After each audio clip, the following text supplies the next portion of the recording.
Շանթի եթերը շարունակում է հեռանկարը։ Հունիսի 19-ին ավարտվեց ընտրությունների արդյունքները Սահմանադրական դատարանում վիճարկելու ժամկետը եւ արդեն պարզ է, որ հետընտրական գործընթացները շարունակվելու են նաեւ իրավական հարթությունում։ Միաժամանակ արտաքին քաղաքական օրակարգում շարունակվում են քննարկումները Հայաստան-Ռուսաստան հարաբերությունների շուրջ։ Ակտիվ են Հայաստան-Ադրբեջան շփումները, իսկ տարածաշրջանում ուշադրության կենտրոնում են նաեւ Մերձավոր Արևելքում տեղի ունեցող զարգացումները եւ դրանց հնարավոր ազդեցությունը Հայաստանի ու Հարավային Կովկասի վրա։ Այս եւ շաբաթվա մյուս կարևոր թեմաների շուրջ զրուցելու ենք կանայք եւ գլոբալ անվտանգային ճարտարապետությունը մտակենտրոնի նախագահ Արմինե Մարգարյանի հետ։ Տիկին Մարգարյան, նախ շնորհակալություն մեր հրավերն ընդունելու համար, միասին ամփոփենք անցնող շաբաթը եւ սկսենք հենց Սահմանադրական դատարանում տեղի ունեցող զարգացումներից։ Հունիսի 19-ին, ինչպես արդեն նշեցի, ավարտվեց ընտրությունների արդյունքների համար վիճարկելու դիմումները Սահմանադրական դատարան ներկայացնելու վերջնաժամկետը եւ պարզ դարձավ, որ 7 քաղաքական ուժ վիճարկում է ընտրությունների արդյունքները Սահմանադրական դատարանում։ Ինչ քաղաքական նշանակություն ունի այս քայլը, ըստ ձեզ։ Նախ բարև ձեզ եւ շնորհակալություն հրավերի համար։ Այո, դուք իրավացիորեն նշեցիք 7 քաղաքական ուժ վիճարկում է ընտրությունների արդյունքները եւ մենք ունենք ըստ էության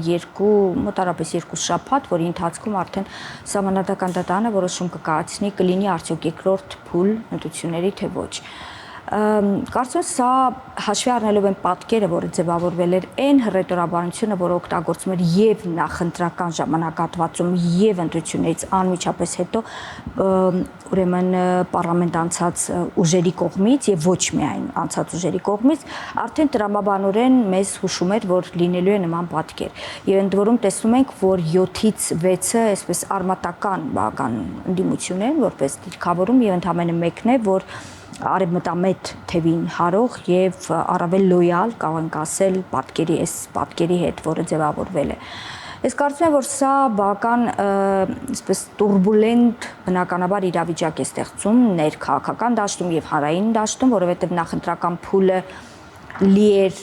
վիրավորանքներով, անվանարկումներով, շատ այսպես վախեցնող նարատիվներով, վիդեոպրոդուկտով, նկարներով եւ այլն, բառամթերքը բավական ստրեսային էր եւ ամբողջովին հարություն այդ ստրեսի պայմաններում էր ապրում եւ հիմա հասկանալի է, որ այդ ստրեսային իրավիճակը դեռևս շարունակվելու է։ Քաղաքական առումով սա այն ամենայնիվ գնահատում եմ դրական եւ իրավական առումով նաեւ իրավաքաղաքական առումով եմ գնահատում դրական, որովհետեւ ամենևին չի ցանկանա, կարծում եմ որևէ մեկը չէր ցանկանա, որպեսզի առաջիկա 5 տարիների ընթացքում ունենանք մի իրավիճակ, երբ ուրեմն մեծամասնություն կազմած ուժը պարլամենտական ընդդիմությանը անվանի ոչ լեգիտիմ եւ պարլամենտական ընդդիմությունը իր հերթին իշխանություններին կանվանի ոչ լեգիտիմ։ Ես ամենևին նկատի չունեմ, որ որևէ մեկը նրանցից լեգիտիմ չէ, բայց այնուամենայնիվ իրավաքաղաքական առանցին իրավական եւ քաղաքական գնահատական պետք է տրվի եւ Սահմանադրական դատարանի որոշումը շատ կարեւոր է։ Դուք կարծում եք, այսինքն անկախ Սահմանադրական դատարանի որոշումից թե իշխանությունը եւ թե ընդդիմությունը պատրաստ են հաշվի նստել այդ որոշման հետ եւ նրանց տեսանկյունից դա նոր խորհրդարանի լեգիտիմության ընկալման վրա չի ազդի։ Ընկալման վրա կազդի, բայց մեկ այլ բան է եւ դա կազդի իրենց ընկալման վրա եւ մեկ այլ բան է, որ ընկալումից բխող խոսույթները արդյոք իրենց տրամաբանական ընկալումը կստանան լայն հարության շրջանակներում։ Իհարկե բոլոր դիտորդները թափանցիկ, ազատ, արդար են որակել ընտրությունները, այս առումով մենք իհարկե պետք է հենվենք, այդ թվում նաեւ ապա դիտորդները, բայց մեր ներքաղաքական դիսկուսիայի համար շատ կարեւոր է, որպեսզի գիտեք, նույնիսկ եթե որևէ ուժ իր մեջ համարում է, որ կա որոշակի ոչ լեգիտիմության բաղադրիչ, ապա նա պետք է կարողանա դա նաև հրամցնել հարությանը, հարության կողմից պետք է գիտակցություն լինի եւ հարությունը պետք է դա ընդունի։ Օրինակ, եթե պատկերացնում ենք, որ արդեն խոսում են մասին, Սավետ Կարապետյանը հայտարարեց, որ ուրեմն փողոց դուրս գալ եւ այլն, համախմբվել եւ շատ լավ։ կարող են համախմբվել, օրինակ, եթե ժողովուրդը կգնա նրանց հետևից, եթե կլինի ժողովրդի շարունակական, այսինքն ժողովրդից արդեն սերող որևէ գործընթաց, սա նշանակում է, որ պահանջարկը կա։ Սա նշանակում է պահանջարկը կա եւ սա կարելի է դիտարկել նաեւ դրական գործընթաց, հա, որովհետեւ չի կարող այդպես լինել, որ 99%-ը հարեն մենակ մեկ գաղափարախոսության, շատ նորմալ է, որ պետք է տարբեր լինի։ Եվ նույնը վերաբերում է նաեւ մեծամասնություն ստացած ուժին, որ այն օրակարգերը, որ արդեն պարլամենտի ամբիոնից հնչեցնում է վարչապետի կողմից, թե որն է լինելու իրենց քաղաքական օրակարգը, ըստ էության արմատախիլ անել օլիգարխիան, ուրեմն եւ այլն, սա էլ պետք է իր տրամաբանական ընկալումը գտնի ժողովրդի մեջ, բայց թեպետ այս դեպքում մենք տեսնում ենք, որ ճիշտ հակառակն է լինում։ Կարծես ժողովրդից է գալիս այդ պահանջարկը եւ մեծագույն դժգոհությունը ըստ էության հենց գալիս է ժողովրդից, որ այդ մասին, այդ ամենով պետք է զբաղվել անցած 5 տարիների ընթացքում, լավ 20 թվականի պատերազմը պարզ է դրանից հետո, բայց դրանից հետո մենք ունենք բավական ժամանակ դատաիրավական համակարգը կարգի բերելու, օլիգարխիայի դեմ պայքարելու եւ եթե մենք որևէ ուժի, գիտեք, այստեղ կարեւոր է, որևէ քաղաքական ուժի, յուրաքանչյուր քաղաքական ուժ ունի լեգիտիմ իրավունք հարելու որևէ ուրեմն արտաքին դերակատարի ունենալ սիմպաթիաներ, բայց եթե տվյալ քաղաքական ուժը կամ հանրային գործիչը իր գործունեությունը իրականացնում է սնվելով արտաքին ուժերի գումարներից, այստեղ արդեն կա հանցակազմ եւ շատ կարեւոր է, որ այս ամեն ինչը բացահայտվի, որովհետեւ նախընտրական ժամանակահատվածում այս մասին շատ մեծ տեղեկատվություն տարածվեց։ Տիկին Մարգարյան, վարչապետը նախընտրական շրջանում նաև հայտարարում էր, որ եթե քաղաքացիական պայմանագիր կուսակցությունը սահմանադրական մեծամասնություն չկազմի, ապա պատերազմ կլինի եւ եթե ընդդիմությունը ընտրվի, այդ պատերազմը կլինի։ Քաղաքացիական պայմանագիր կուսակցությունը ըստ էության միանձնյա կառավարություն է ձևավորում, բայց սահմանադրական մեծամասնություն չունի։ Հիմա դրանից հետո հարց է առաջանում, հիմա կա այդ պատերազմի վտանգը եւ այս համատեքստում դիտարկենք նաեւ Արմեն Գրիգորյան Հիկմետ Հաջիև հանդիպումը, որքանով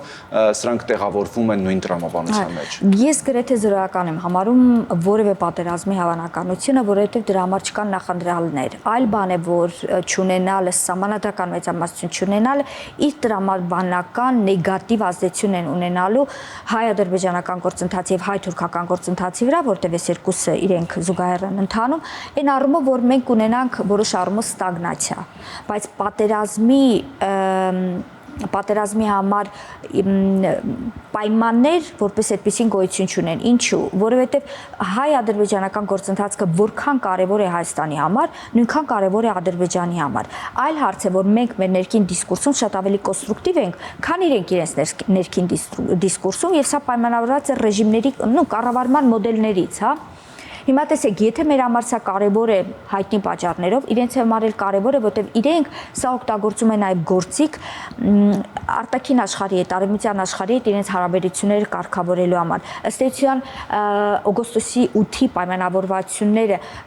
խաղաղության փաստաթուղթը նախաստորագրել է Ադրբեջանին հնարավորություն տվեց սկսել Միացյալ Նահանգների հետ ռազմավարական գործընկեր դառնալու գործընթացը։ Նույնը վերաբերում է նաև Եվրոպական միության հետ մերձեցման քաղաքականությանը, առավել մերձեցման, առավել վստահության, փոխվստահության ամրապնդման միջոցների կիրառմանը, այսինքն սա իրենց համար էլ է կարևոր։ Այլ հարց է, որ մենք հիմա կարծում եմ կտեսնենք այն խոսույթները, օրինակ այսպես կոչված արևմտյան Ադրբեջանի խոսույթը շատ ավելի ինտենսիվ։ Մեծ համաժողով են անցկացնում այս օրերին ըստ էության եւ դարձյալ խոսում են վերադարձի մասին, դրանք ինչ են նշանակում։ Դրանք նշանակում է, որ սա իրենց համար, գիտեք, սա երկակի օգտագործման նշանակության ռազմավարություն է։ Երկարաժամկետ հեռանկարում, եթե լինի համապատասխան հնարավորություններ, նրանք իհարկե ամեն ինչ կանեն, որպեսզի դա իրականություն դառնա, եւ կարճաժամկետ, միջնաժամկետ հեռանկարում սա իրենց համար գործիք է զսպելու համար մեզ, որպեսզի մենք չբարձրացնենք արցախցիների վերադարձի հարցը։ Եվ այստեղ այս հարցին չի կարելի ոչ վերաբերել շատ լուրջ, ոչ էլ վերաբերվել շատ անլուրջ։ Որովհետև այո, շատ դեպքերում այն երկրորդ տարբերակով լինում են այդպիսի մեկնաբանություններ, ասում են դե դա միայն իրենց ներքին լսարանի համար է։ Ես պետք է հիշեցնեմ 30 տարի, երբ Լեռնային Ղարաբաղի շուրջ բանակցություններ էին ընթանում ԵԱԿ Մինսկի խմբի համանախագահության ձևաչափի ներքո, այդ ժամանակ էլ էր ասվում Բաքվում շատ բաներ, որ մենք ասում էինք դե սրան լուրջ պետք չէ վերաբերել, սա ներքին օգտագործման համար է։ Ես դրա համար եմ ընդգծում երկու զուգահեռ բաներ կարող են ռազմավարություն կարող է լինել։ Մեկը այո, դա ինքը կարող է տակ պայել, այնքան ժամանակ մինչև որ նա կարողանա ինչ որ մի իրավիճակում դա իրագործել, ընդ որում ոչ միայն խաղ ճանապարհը, այլ նաև ռազմական ճանապարհը, որ նա կամ հակառակը որևէ բան բացառել պետք չի ներկայիս աշխարհում, հա։ Եվ երկրորդը սա իր համար գործիք, ուղղակի լծակ օգտագործել, որպեսզի կանխել արցախցիների հնարավոր վերադարձի վերաբերյալ որևէ քաղաքական օրակարգի ձևավորում, բայց պետք է նաև ընդգծեմ Հայաստանում, բայց պետք է նաև ընդգծեմ, որ եթե արցախցիների վերադարձը խոսում է հարային մակարդակում տարբեր օրինակ քաղաքական գործիչների կողմից կամ փորձագետների կամ հասարակական կազմակերպությունների կողմից կամ Սփյուռքի մեր հայրենակիցների կողմից, ապա այսպես կոչված արևմտյան Ադրբեջանի օրակարգը բարձրագույն մակարդակով աջակցություն է ստացում։ Թերևս հանուն արդարության նաև պետք է ընտրեմ, որ նախընտրական փուլում մենք այդ մասին որևէ հայտարարություններ չէինք լսում, որը խոսույթների տարբերությունը ըստ այսինքն դուք եք նկատում ընտրություններից առաջ եւ հետո եւ ինչով էր դա պայմանավորված։ Սա օբյեկտիվ է, սա լինելու է, որովհետեւ իրենք տեսնում են, որ իշխող ուժը չի ձևավորում սահմանադրական մեծամասնություն, հետեւաբար հնարավոր, տեսեք, մի բան է, երբ դու ունես սահմանադրական մեծամասնություն եւ դու գնում ես ռեֆերենդումի եւ Հայաստանի Հանրապետության քաղաքացին գնում է եւ մեծամասնությունը դեմ է քվեարկում այդ ռեֆերենդումին, հա, սա լեգիտիմ, սա այնպիսի մի իրավիճակ է, որը որևէ մեկը չի կարող վիճարկել եւ մեկ այլ բան է, երբ դու չունես սահմանադրական մեծամասնություն, չես կարողանում ուրեմն գնալ այդտեղ, այստեղ արդեն օդից կախված է մնում, առնվազն Ադրբեջանի համար, ինչպես ինքն է ասում, արդյոք կա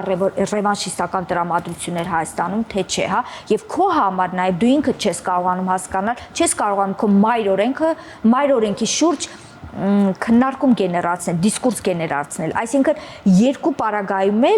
պարագայում էլ մեր համար դա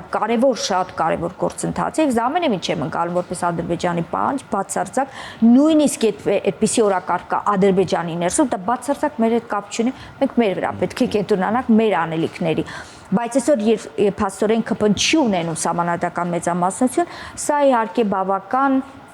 մեծ մտահոգության առիթ է տալիս նաև Ադրբեջանում եւ իրենք այո զուգահեռաբար այսպես կոչված արևմտյան Ադրբեջանի հարցը այսպես շատ ավելի բարձրացնելու են մեզ միշտ վախի մթնոլորտում պահելու համար եւ ինչպես տեսա կառավարելի կլինի։ Գիտեք,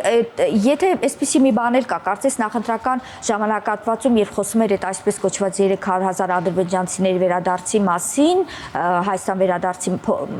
մասին, սա շատ վտանգավոր էր նաև այս համատեքստում, որովհետև սա կարծես ազդակ էր Ադրբեջանին տալու, որ եթե ամեն ինչ հանկարծ չգնա այնպես, ինչպես ուրեմն մեծամասնությունն է պլանավորում, ապա սա այն լծակն է, որ դու կարող ես օգտագործել։ Դու կարող ես օգտագործել Հայաստան, որովհետև սա աշխատում է, որովհետև ըստ էության մեր շատ քաղաքացիներ, չափազանց շատ քաղաքացիներ հավատում էին այդ նարատիվին եւ դրանով են նաեւ իրենք ուղղորդվել, երբ իրենց ընտրությունն են արել։ Այսինքն մենք նորից գալիս ենք մի իրավիճակի, երբ մեր արտաքին սպառնալիքը զուգորդվում է նաև ներքին սպառնալիքի հետ, շատ դեպքերում այդ ներքին սպառնալիքը կարող է մտածված չլիներ, կարող է գրագիտության պակաս ունենալ, բայց այնուամենայնիվ սրանք զուգորդվում են։ Կառավարման մոդելը խաղաղության գործընթացի ինստիտուցիոնալացումն է, չկա որևէ կառավարման մոդել, բացառվում է, որևէ կառավարման այլ մոդել գոյություն ունենալ չի կարող։ Եթե հնարավոր է դառնում թրիպը աստիճանաբար իրագործել, եթե երկկողմ առևտուրը հնարավոր է դառնում իրագործել, եթե հնարավոր է դառնում մարդկային շփումներ իրագործել, ես հավատացնում եմ կգա մի ժամանակ, ոչ մոտ ապագայում իհարկե, երբ մենք կտեսնենք, որ այո, կարծես տրամաբանական է, որ մենք կարող ենք գնալ Բաքու, գնալ Սումգայիթ, գնալ Արցախ, օրինակ, եւ վերադառնալ Հայաստան, եւ նույնը ադրբեջանցիների համար կարող է տրամաբանական թվալ, որտեղ հիմա որևէ ադրբեջանցու նույնիսկ ամենալուրջ համոզելու պարագայում դու չես կարող դրթել, որպեսզի նա գա Հայաստան, եւ որևէ հայ դու չես կարող դրթել, որպեսզի նա գնա Ադրբեջան։ Հետեւաբար կառավարման միակ միջոցը դա խաղաղության գործընթացը ինստիտուցիոնալացումն է, երկարաժամկետ գործընթաց է, ռեսուրսատար, բայց բավական կարևոր։ Տիկին Մարգարյան, շաբաթն անցավ դարձյալ այսպես Ռուսաստանի նախագահ Վլադիմիր Պուտինի այսպես շնորհավորանքին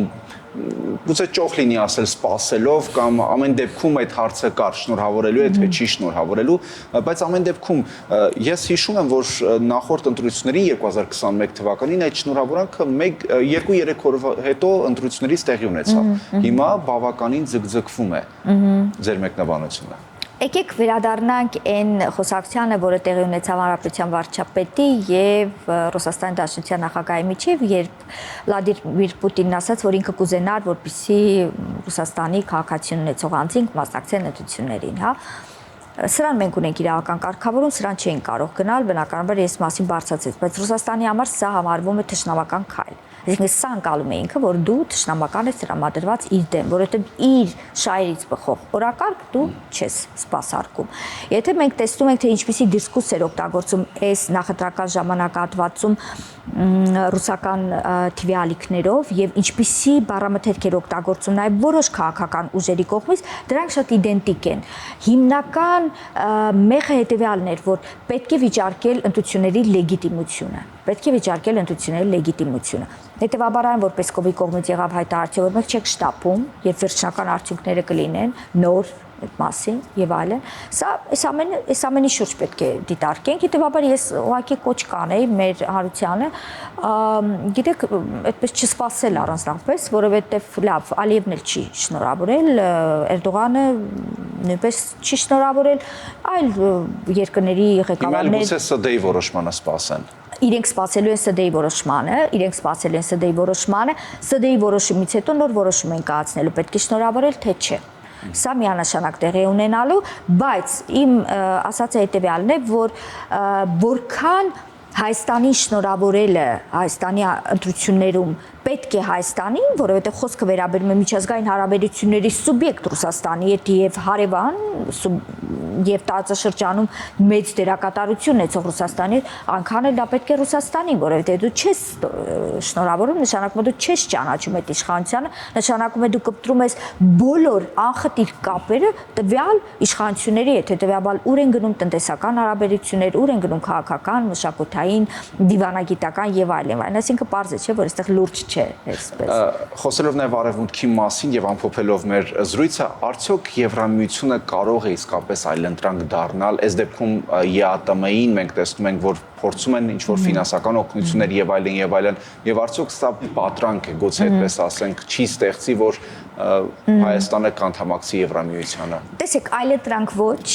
մեզ պետք չեն այլընտրանքներ, որովհետև այլընտրանքների ճանապարհով երբ մենք գնում ենք, միշտ խնդիրների առաջ ենք կանգնում, մեզ պետք է դիվերսիֆիկացում։ Այո, Եվրոպական միությունը վերջին օրերին մասնավորապես իր փաստացի կիրարկված գործիքակազմով ապացուցում է, որ նպաստում է Հայաստանի Հանրապետության տնտեսական դիվերսիֆիկացմանը եւ նաեւ սրանով է պայմանավորված, որ ռուսական կողմը շատ ավելի բորբոքված է, որտեղ ըստ էության իրենց հաշվարկներից մեկը, որ կարող են արտադրանքը ուրեմն գյուղմթերք եւ այլն դնել սահմանափակումներ եւ դրանից պետք է այստեղ խնդիրներ առաջանար, Եմեն որևէ աջակցություն չպետք է ցուցաբերել, իրենք էլ պետք է շարունակեն այն նարատիվը, որ էս է ձեր Եմենն, այստեղ եք ուզում գնալ, տեսեք, իրենք ձեզ որևէ բանով չեն օգնում, բայց տեսնում ենք 32, հա, եթե չեմ սխալվում, միլիոն ուրեմն աջակցության փաթեթը եւ նաեւ որոշակի տեղեկատվական հոսքեր են պատտվում, որ 400 մոտարապես քանի միլիոն տարեկան կտրվածքով քննարկվում է աջակցություն ցույց տալ Հայաստանի, որպեսզի այս մաքսատուրքերի իջեցման համար, այս ամեն ինչի մասին է խոսում է նրա մասին, որ այս պահին ճգնաժամային իրավիճակ է, սա ճգնաժամային իրավիճակ է ստեղծում Հայաստանի տնտեսության համար։ Այդպես պետք է որակել, Եվրոպական միությունը մեզ հրատապ միջոցներ է հատկացնում, որպեսզի այդ ճգնաժամային իրավիճակը կառավարվի, բայց սրանով չենք բավարարվում։ Զուգահեռաբար, ինչպես տեսնում ենք, տարեկան մակարդակով արդեն մոտարկումները, որոշակի հեշտացման կարգավորումներ, ավելի ինտենսիվ է գործընթացը գնում, եւ որը խոսում է ոչ թե այլընտրանքի մասին, այլ դիվերսիֆիկացման տնտեսական քաղաքականության փաստացի գործարկման մասին, որը ժամանակի ընթացքում բերելու է մեր իրավիճակի, երբ Ռուսաստանը դառնալու է շատ ավելի կառուցողական տնտեսական գործընկեր Հայաստանի համար, քան հիմա։ Շնորհակալություն։ Խնդրեմ։ Հեռանկարում կանայք եւ գլոբալ անվտանգային ճարտարապետությունը մտակենտրոնի նախագահ Արմինե Մարգարյանն էր։